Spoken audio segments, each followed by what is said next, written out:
Hi everyone, it's Steph from Stellium Astrology, and I am just recording today. I'm always full of ideas of what I want to talk about throughout the week, and then I sit down and I'm like, I don't know what to say. um, but yeah, I just kind of like, I'm mindful I really want to get back to podcasting. I always say this, but like I've got a few students and clients that I work with closely. And a couple of them were talking in one of my groups today, or the other day, and they were saying like how I was their kind of way into their learning journey. And my podcast, more specifically, is how they found me. So I kind of feel like this is an important thing to do because it's my platform where I can reach out to people and I make meaningful connections this way as well. So that's why I'm kind of doing it. But that said, with the loveliness, I'm actually not here to talk about lovely things today. And excuse me, you can hear I've got a bit of a cold. I'm not feeling 100%. But yeah, so we are in the throes of something quite major at the moment. Let me see if I can share my screen. Where are we? Let's do this one first. So, yeah, we're in the throes of um so Saturn's just about to move into Aries. What's it saying? What's it saying?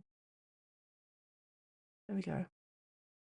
So Saturn's about to move into Aries and Neptune has moved in already. So I think Neptune moved in on the 26th of January and Saturn moves in on Valentine's Day, 14th of Feb. I mean, in other parts of the world, I'm talking about Greenwich Mean Time, Universal Time, but in other parts of the world, it's going to be a different day that it moves in, possibly slightly earlier, on the 13th maybe, or potentially 15th. I don't know. I'm not the world clock, but maybe check it out for your location. But yeah, it's around Valentine's Day in the UK. So that's going to shift things, particularly for Capricorns like myself. I have been in the throes of feeling really rubbish now for like, um, I don't know, I'm just ill. And it sort of like fluctuates, and I'll be like, okay, and then I'll be ill. And it seems to be a lot worse lately, with Saturn in the final degrees of Pisces. So I'm kind of like dealing with that, kind of like collective soup. That is, oh look, my microphone's right in the way there. The collective soup that is the final degrees of Pisces. That sort of like that, almost like that 12th house feeling of being stuck in a room where there's no boundaries between anybody. Everybody knows everybody's business. It's like that kind of feeling. So yeah, everybody's germs are everybody's germs basically. And yeah, so oh look at that as well. We've got Mercury and Saturn sitting at a semi-sextile to each other. So maybe this is a good opportunity to try and analyze some of the murkier aspects of the planet of fear, the planet of the hierarchies, sitting in the final degree of the sign of resignation, spirituality, um, a sense of transcension, resignation. Um, it's challenging. Mercury's already moved into Aries. Now, what's really interesting is that Neptune has moved into Aries. And Neptune is the planet that I already recorded like a bonus on my Patreon page, which was about what happened for me personally when Neptune moved into Aries last time in the end of May 2025, which was a revelation. It was a revelation.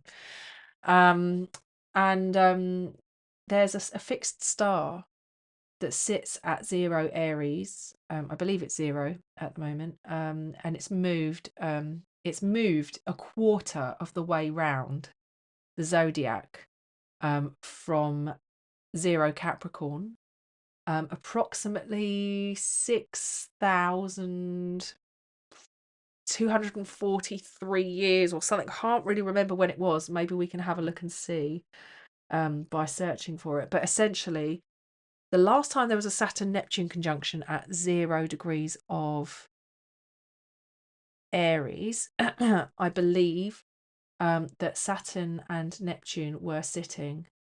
Saturn and Neptune were at 0 Aries, and the fixed star Sheeeeet.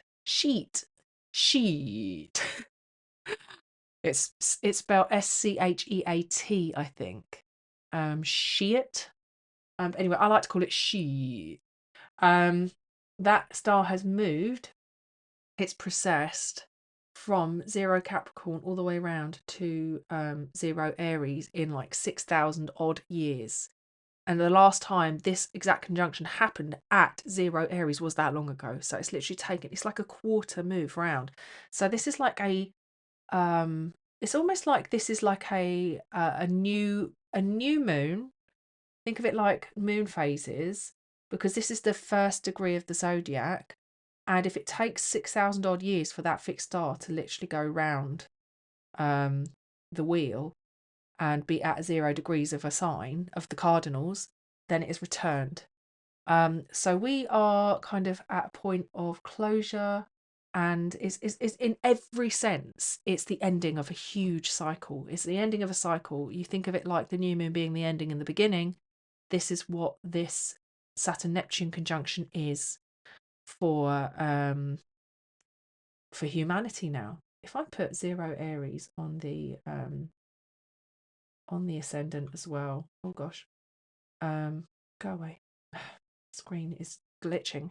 So yeah, if I've now got Saturn and Neptune sitting at 0, so that's the first like whole sign houses with Aries rising. As you can see as I speak, you know, Taurus is rising. Fine, whatever. But that's not my area of focus. I'm kind of interested in Saturn and Neptune because this is such a huge thing. Like as this was closing in, and I've been watching it for a while and thinking about what could Saturn Neptune be. It's huge because these large transpersonal planets, Uranus, Neptune, and Pluto, they are the gods of change, and the Saturn is the kind of like the last traditional planet before you get to the transpersonal ones. So and he is, you know, the god of reality, the tough teacher, and all the other little things that I was reeling off. He's generally considered to be a malefic. He is the malefic, the great malefic. Um, Neptune is kind of like Poseidon and the god of the ocean. Um, and there's this sense of like, you know, a kind of a cleansing. I think when you go to restart with Neptune involved, it's almost like a bathing, a cleansing of things. Anyway, so I was laying in bed last night. I've not been getting a lot of sleep lately, possibly because you might think that Saturn in the final degrees of Pisces would be quite hypnagogic, but unfortunately for me, it's the opposite. I am laying awake at night and my mind is rattling all these ideas around and what ifs and, you know, the typical overthinky stuff that, you know, most people do when they're left alone with nothing to distract them. And all that kept popping into my head was I was thinking about Brave New World, and I was thinking about all this stuff that's coming out with the files that have been released on the Department of Justice website, the Epstein files, which have come out now. I'm not somebody to just sit there and be told something. I have to explore and I have to dig deep because I have an 8th house sun, I have a 5th house moon in Scorpio, I have a Saturn Pluto conjunction as well. So like the ruler of my sun and my moon are in conjunction. I'm like sleuthy. I've got like the investigator, deep research signature. And so that's what I have been doing. I've been going deep. And let me tell you something. I am a seasoned truth seeker. And since the early 2000s, when I first explored this area and got into these ideas and felt they really resonated, but really had no grounds for, like, no evidence. I just thought, okay, yeah, fine, whatever. This resonates. I can't explain why, but I feel it in my bones. And yeah, essentially, as times unfolded, we've had all sorts of things like WikiLeaks, and we've had, um, you know, all sorts of it, like, when Saturn was at 28 of Pisces, 28 of Scorpio, back in, oh my gosh, now, when was that? Was it in 2012? Oh gosh, when was Saturn in Scorpio? Um, that was when all the stuff came out about Jimmy Savile. When Jupiter entered Scorpio, we had the Harvey Weinstein stuff come out about Hollywood. And things have sort of been slowly here and there coming out, and the world's become more and more unbelievable. Like, it's almost like, wow, what is this madness that's happening in the world? And almost we all kind of detach from it and think, well, what's going on? Because it's just a big circus almost. It's just like we feel so powerless and unable to do anything about the state of the world.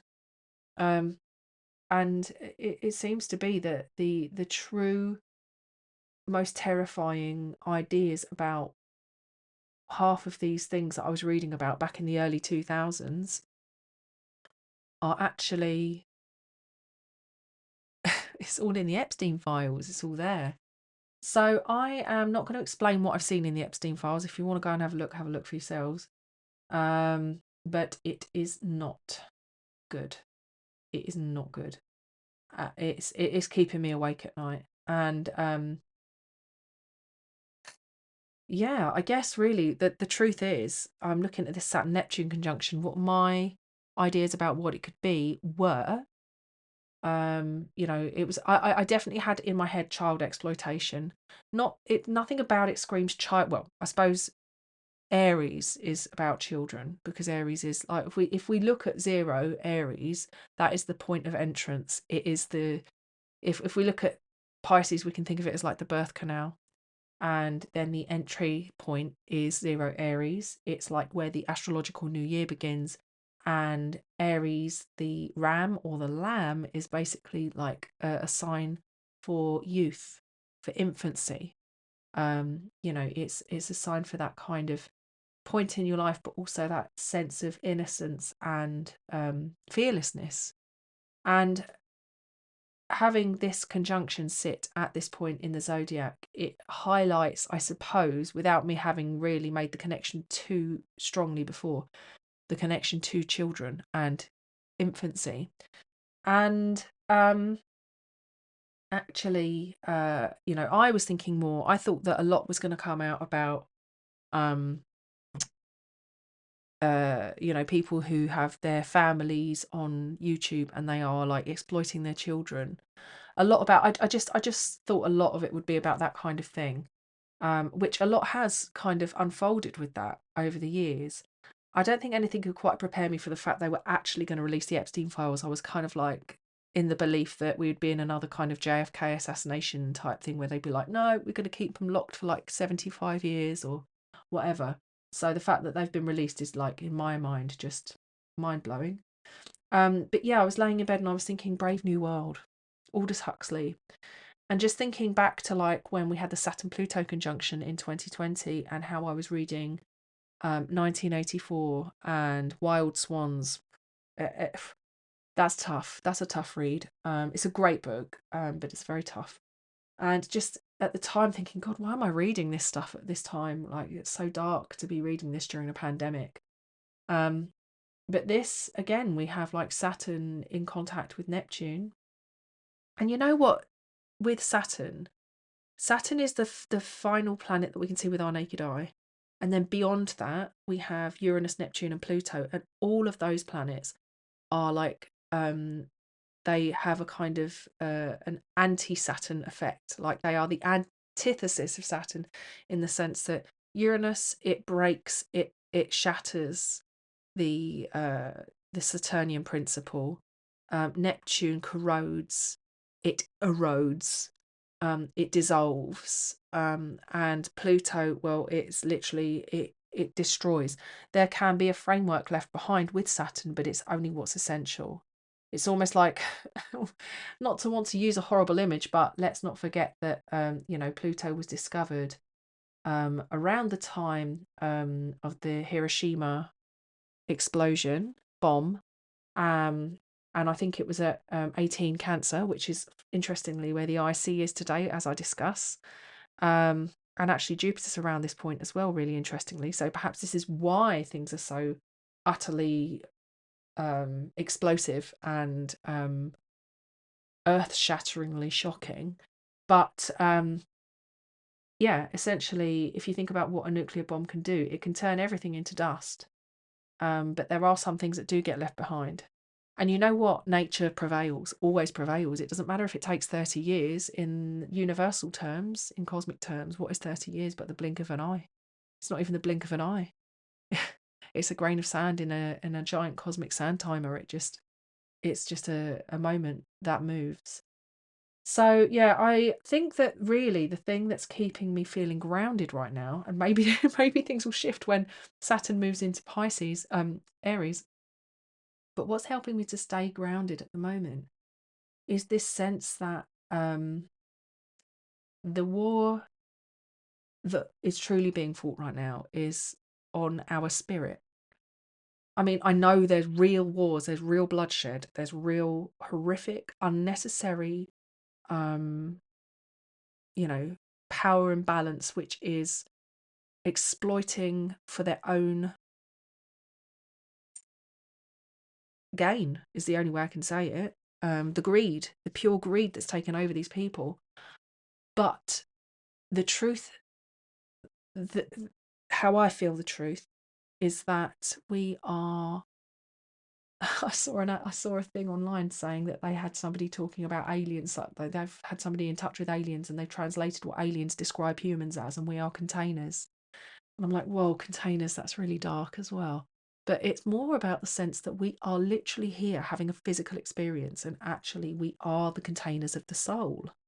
The soul is trapped inside, and we are here to experience the world in a very separate way to other people, to try and understand and accept varying degrees of difference and duality on this planet, before we leave at the exit point and reintegrate with wherever it was we came from, whatever your belief is, however you connect to your spiritual essence, and whatever it is that fulfills your particular earthly expression of divinity. The truth is that we are connected. All of us are connected. We are all one. Even the darkest, most separate and divided aspects of humanity, stuff we don't want to look at, is actually part of that too, which is horrible to accept.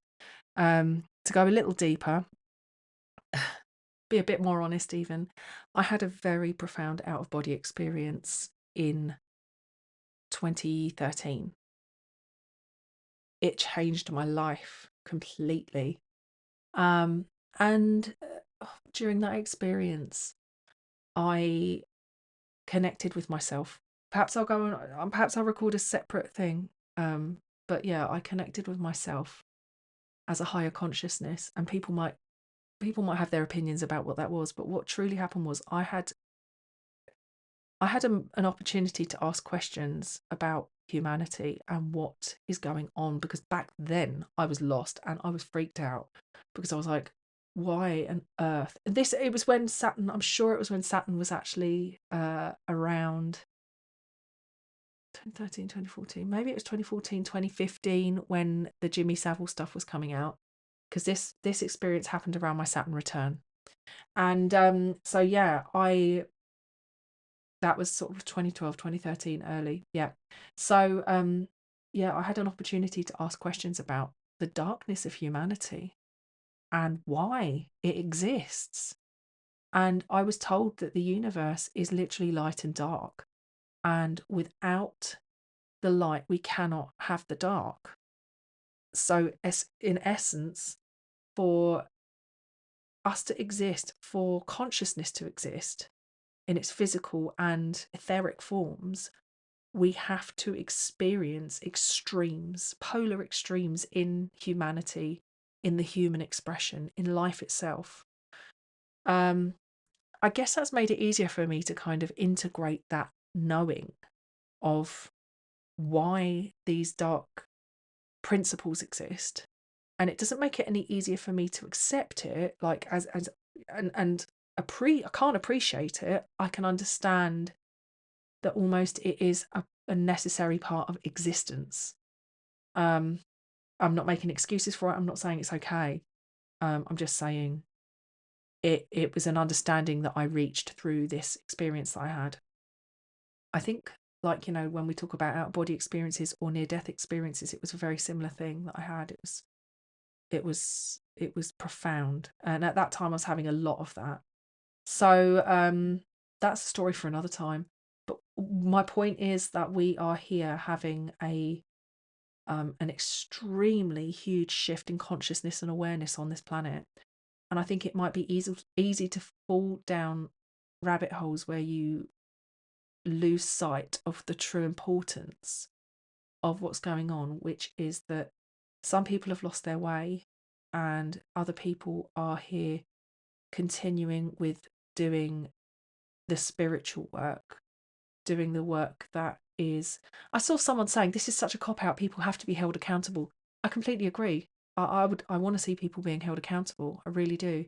But I also agree that we mustn't lose our faith in what's right, in being upstanding spiritual citizens. Whether or not you're a spiritual person, if you're listening to this thinking, oh God, what a load of drivel, um, whatever the rules are that you hold yourself personally accountable to, whether it's biblical, Bible, Ten Commandments type stuff, if it's spiritual stuff, if it's Reiki, um, precepts, if it's you're just a personal code that you live by. That's what I'm talking about. Um, it doesn't have to be about spirituality, but it's about your personal um, set of rules and your kind of, it's not even righteousness. Everybody's different. Everybody's got their own thing, but we all know what's right and wrong. And that's my point. So yeah, that's essentially what's going on. Now, what I was going to say was it just kind of reminds me of the film They Live at the moment. I don't know if anybody's seen They Live. I was talking a week ago about my friend Richard, and when we were living in Wiltshire, and my ex as well. And we used to go to one of the local pubs. I say local, but when we had boats, there were a few locals we used to go to. And they used to have a movie night in one of the pubs, conspiracy movie. And we went in one night, and it was they put on the film They Live by John Carpenter. And I was like watching this film, and it's a long film as well. I've watched it a few times since as well because I really enjoyed it, because I think it was made in the 80s. I'm going to have a look and quickly see if I can find it. Let's see.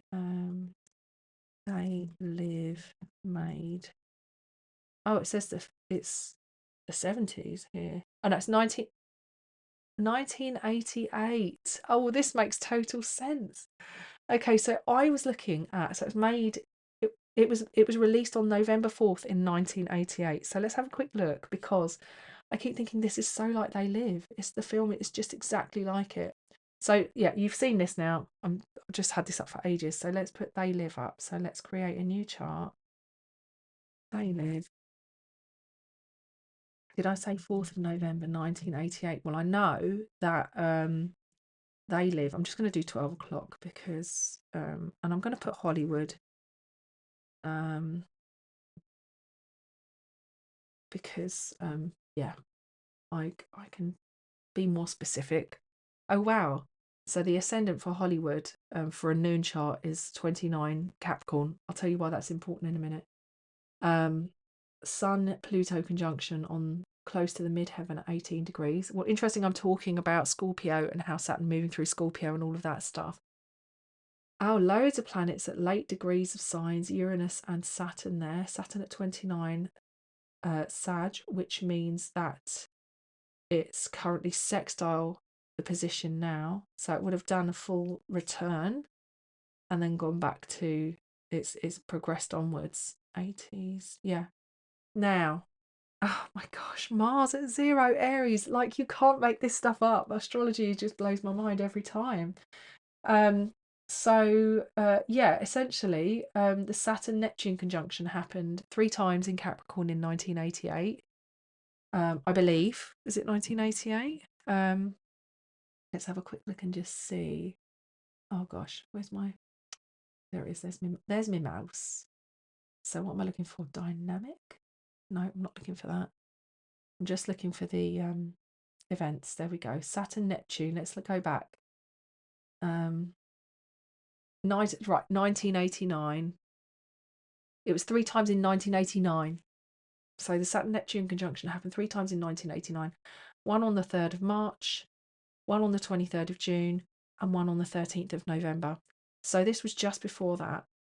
So we've got a Uranus Saturn conjunction, and then we've got Neptune at about 8 degrees of Capricorn. And then when they all got together, when did it happen? What degree is what I'm wondering. So let's have a quick look at the first one, because I think it happens at around the same degree every time. Let's do it for chart 2. 11. 11 degrees, 11 degrees again, and 10 degrees. So yeah, it was happening in Capricorn at those times. Now, that's really interesting because the fact that it happened around that time is really it's interesting because like it's aligning with the energy. If you've not seen the film They Live, in a nutshell, these people, Rowdy Roddy Piper, the wrestlers in it, and society's kind of like really imbalanced. He's looking for a job. He finds a job on a building site, and he starts finding people are watching TV. He starts noticing that people are hypnotized by what they're watching on the telly, and he finds a place where they're transmitting this frequency. Um, and he also finds this box of sunglasses, puts on the sunglasses, and suddenly he can see the world for what it really is. It's the billboards don't say book a holiday in the Bahamas. It actually says, keep up with the Joneses or consume, obey. You must have seen it. It's a very classic film. And there's a whole fight scene in it where he's trying to get somebody to put the glasses on, and they're refusing to put the glasses on, which is it's a metaphor for people who just don't want to open their eyes to this stuff.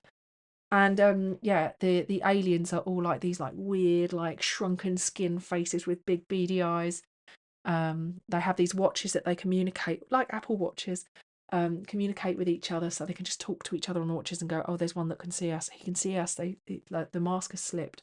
So it's a really, really interesting film because it just talks about like almost in a sense it's like a revelation type of thing.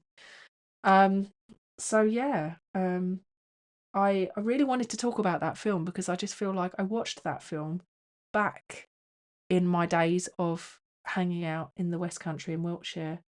And I remember at the time thinking, like being excited by it, thinking, wow, this is just like a brilliant film because it just talks about how people are so prepared to close their eyes to like injustice and like imbalance and stuff. But I didn't realise like quite how on the money it would be. Like it really is it just echoes the time so well now of what's happening at the moment. And yeah, the reason why I wanted to show you was because John Carpenter, who is the he's the director of the film. I don't know where my other screen's gone with his chart now. Let me have a quick look for it. Where is it? Oh, here it is. Let me just switch it up because I can't be bothered to put it up. Well, actually, I will do. I'll put it up on the actual on Astro. So John Carpenter is the director of the film. It's funny because I looked that up without actually thinking about looking up when the film was released, and that made so much more sense. Um, and Carthage. Is that how you say it? Carthage or Carthage? in New York. Now, let's see. There's his chart. So there we go, yes. So the ascendant of the film is 29 Capricorn. Let's take it back to equal houses. Okay,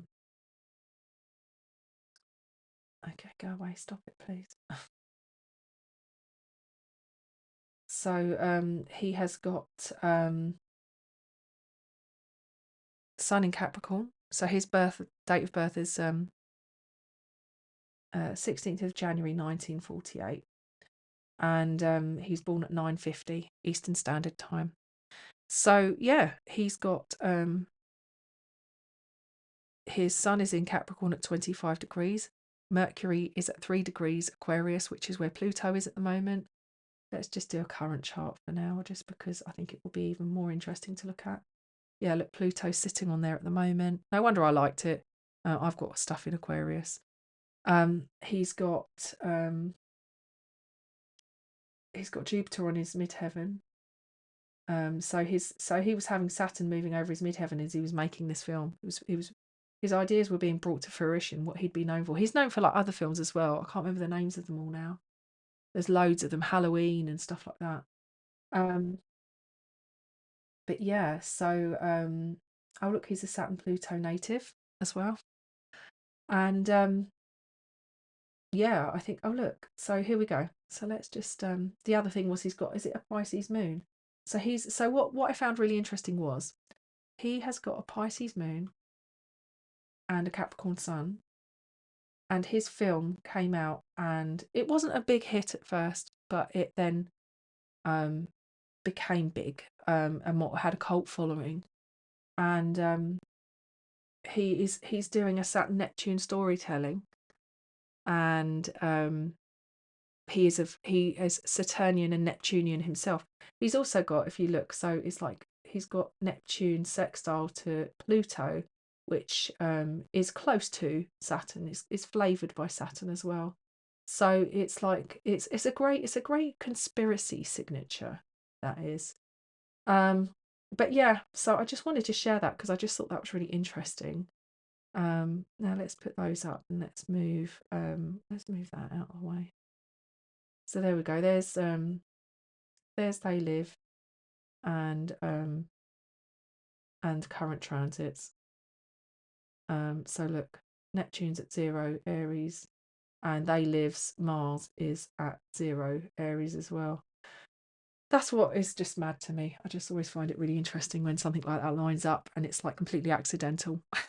Anyway, yeah, I did want to talk about They Live just because it just feels like it's really fitting for current circumstances.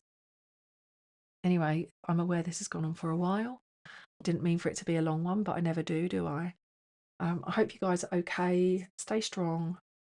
Do grounding and protecting, cleansing rituals. I've just gone and smudged my whole house, and just I think more than anything, stand in your own sovereignty. As Pam Gregory always says, we have to be upstanding, strong, and fight for what's right, for what we know and feel is right in the core of who we are. Because this is a group of people. So this is the 1% who are abusing that position, and we don't all have to be like that. Anyway, that's the best advice I can give, is to know that this is a spiritual war. Stay strong, stay pure, stay true. And I'm sending lots of love to everybody, and I will do another video for you at some point, and hopefully it will be a little bit brighter. Take care, everyone. See ya.